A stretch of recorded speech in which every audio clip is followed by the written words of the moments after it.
السلام عليكم ورحمة الله وبركاته. بسم الله الرحمن الرحيم. إن الحمد لله نحمده ونستعينه ونستغفره ونعوذ بالله من شرور أنفسنا ومن سيئات أعمالنا. من يهده الله فلا مضل له ومن يضلل فلا هادي له. وأشهد أن لا إله إلا الله وحده لا شريك له، وأشهد أن محمدًا عبده ورسوله.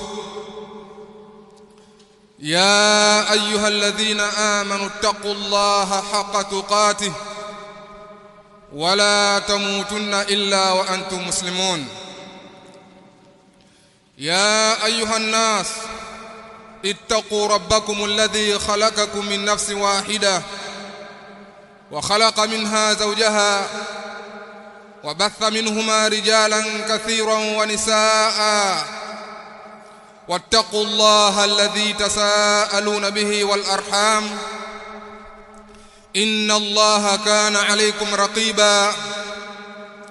يا أيها الذين آمنوا اتقوا الله وقولوا قولا سديدا يصلح لكم أعمالكم ويغفر لكم ذنوبكم، ومن يطع الله ورسوله فقد فاز فوزا عظيما. أما بعد، فإن أصدق الحديث كتاب الله، وخير الهدى هدى محمد صلى الله عليه وآله وسلم، وشر الأمور محدثاتها، فإن كل محدثة بدعة وكل بدعة ضلالة وكل ضلالة في النار. leo biidhnillah tabarak wa taala tutaendelea na mada yetu ambayo tulianza wiki iliyopita, alamat الرجل الصادق في العلم. alama za mtu mkweli katika ilmu. Wale ambao walikuweko katika Jumaa iliyopita wanakumbuka kuwa mada yetu ilikuwa hii, kutaja alama za mtu mkweli ambaye anajinasibisha na ilmu. Tukataja alama mbili, lakini kwa bahati mbaya muda ulituishia. Tukasema tunasimama, tukipata fursa biidhnillah tabarak wa taala tutaendelea na mada hiyo hiyo. Na leo fursa tuko nayo, tutaendelea kutaja alama ya tatu. Al-alamatu athalitha as-sadiq fi al-ilmi تكون همته عالية وعزمته قوية، فهو يسير دائما في البحث عن العلم ويصبر ويتحمل أي مشقة تحصل له، لأنه يعلم لا تنال المعالي إلا بشق الأنفس، ولا يعبر إليها إلا على جسر من التعب. Alama ya tatu, mkweli katika ilmu, hima yake inakuwa ni ya juu na azima yake inakuwa ni yenye nguvu, azima ya kweli. Siku zote yeye anakwenda mbio kutafuta ilmu ya kisheria na anafanya subra katika jambo la kutafuta ilmu ya kisheria. Anavumilia kila mashaka, kila tabu ambayo inamtokea, kwa sababu yeye anafahamu ya kwamba siku zote mambo matukufu hayapatikani isipokuwa kwa tabu ya nafsi. Nafsi idhikike ndio hupatikana matukufu, na wala hakuna namna ya kuvuka mtu akayafikia hayo matukufu isipokuwa apite juu ya daraja la tabu. Kwa nini? Kwa sababu siku zote starehe haitafuti kwa starehe, wala raha haitafuti kwa raha. Mtu yoyote ambaye anataka utukufu, mwanzo lazima apate tabu. Utukufu unakuja baada ya tabu. يقول الإمام العلامة ابن القيم رحمة الله تعالى عليه في مفتاح دار السعادة: وقد أجمع عقلاء كل أمة أن النعيم لا يدرك بالنعيم، وأن من آثر الراحة فاتته الراحة، وأن بحسب ركوب الأهوال واحتمال المشاق تكون الفرحة والملذة، فلا فرحة لمن لا هم له، ولا لذة لمن لا صبر له، ولا نعيم لمن لا شقاء له، ولا راحة لمن لا تعب له. أنا سيما الإمام ابن القيم wamepatana, wamekubaliana watu wenye akili katika kila umma juu ya kwamba starehe haipatikani kwa starehe, neema haidirikiwi kwa neema, na yoyote ambaye atakayependelea raha, basi raha ya kweli itamfutu. Si anapenda raha, ataikosa raha. Na kwa kadiri ya kuipanda misukosuko na kuvumilia mashaka, tabu, ndipo raha inapatikana na ladha.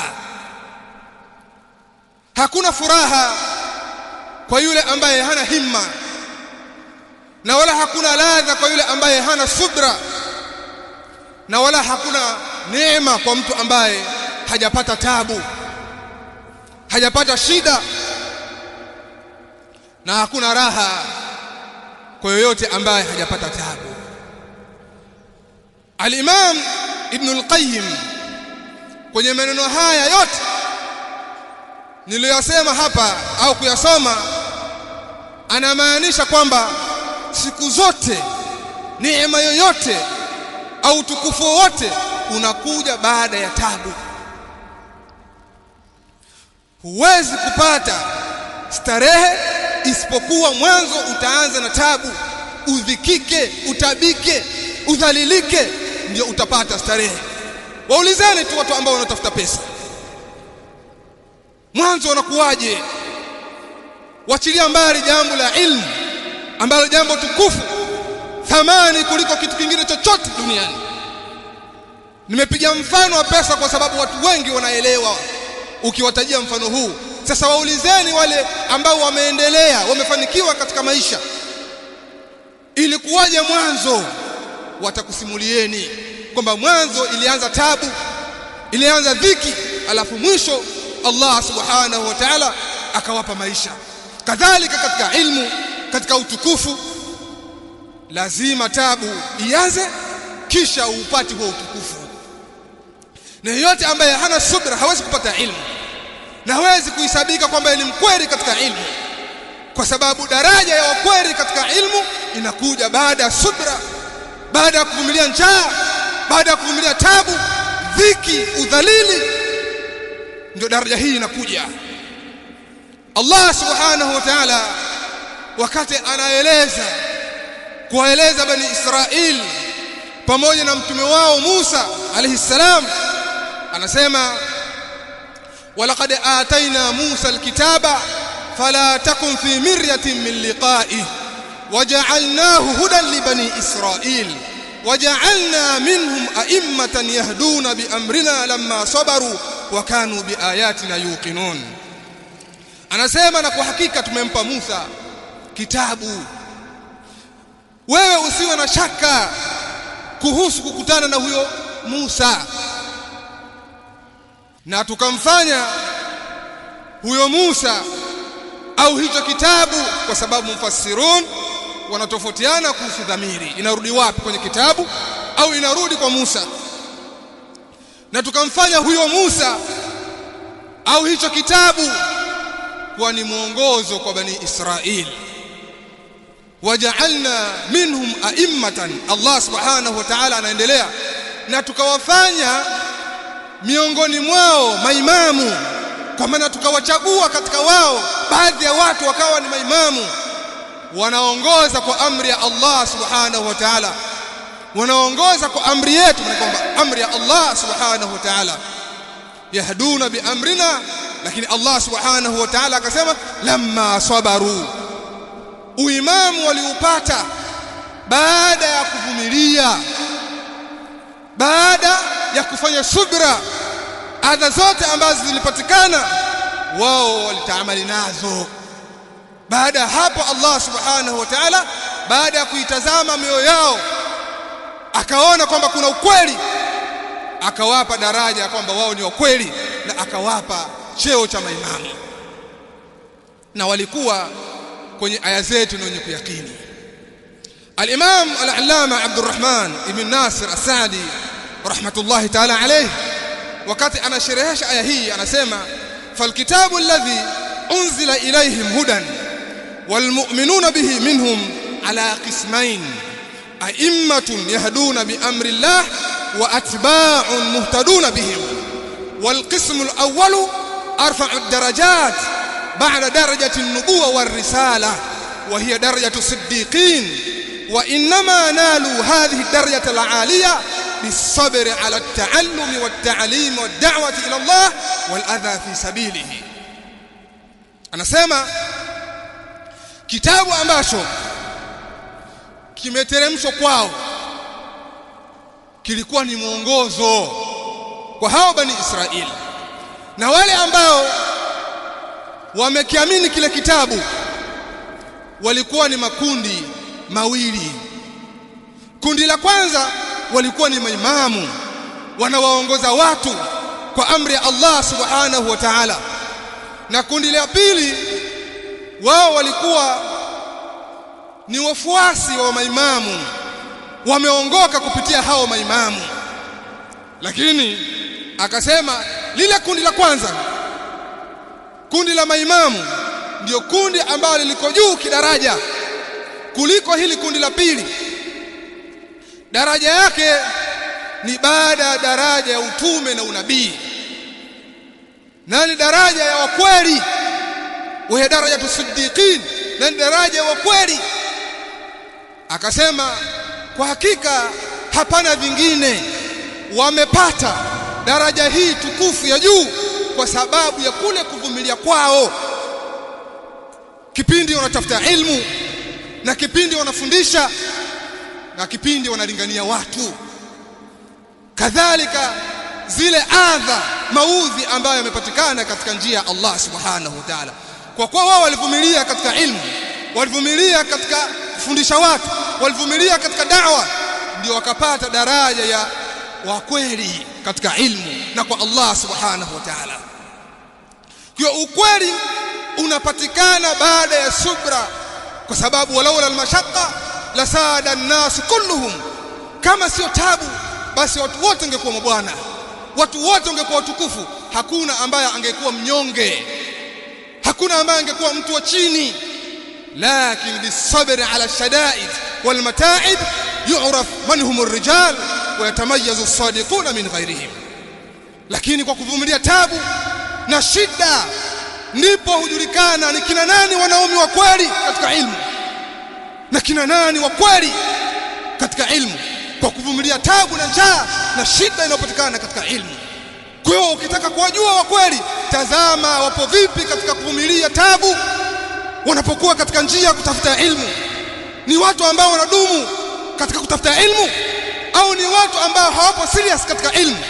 Utamuona wiki hii yupo darasani, wiki nyingine hayupo, akifurahishwa huko nyumbani yupo safu ya mbele. Utasema kwamba hakuna mwanafunzi kama huyu, akitibuliwa kidogo tu haonekani hata safu ya nyuma. akipata pesa yupo darasani, mambo ya kiumba hayupo. Hawa hawapo serious katika ilmu na si wa kweli katika ilmu. Watu ambao wa kweli katika ilmu ni wale ambao wanadumu, njaa haiwatoi katika safu ya kutafuta ilmu, shida haiwatoi katika kutafuta ilmu, siku zote wapo katika njia. Hawa ndio wa kweli.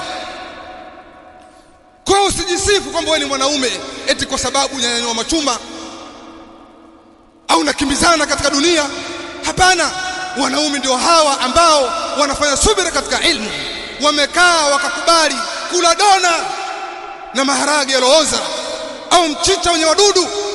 Haulai humur rijal, hawa ndio wanaume wa kweli. Kwa hiyo ukitaka kujua kwamba wewe ni mwanaume wa kweli au vipi, hebu jiangalie ukoje katika subira jambo la ilmu. Unavumilia, usitake mtu akujaji. Na hili si tusi, wanaume wanatofautiana. Watu wote ni wanaume, lakini wanaume wanatofautiana. Kwa hiyo jiangalie ukoje katika jambo la ilmu, ndio utafahamu kwamba wewe ni mwanaume kweli au vipi. Kadhalika utafahamu kwamba wewe je, ni katika hawa kweli katika ilmu.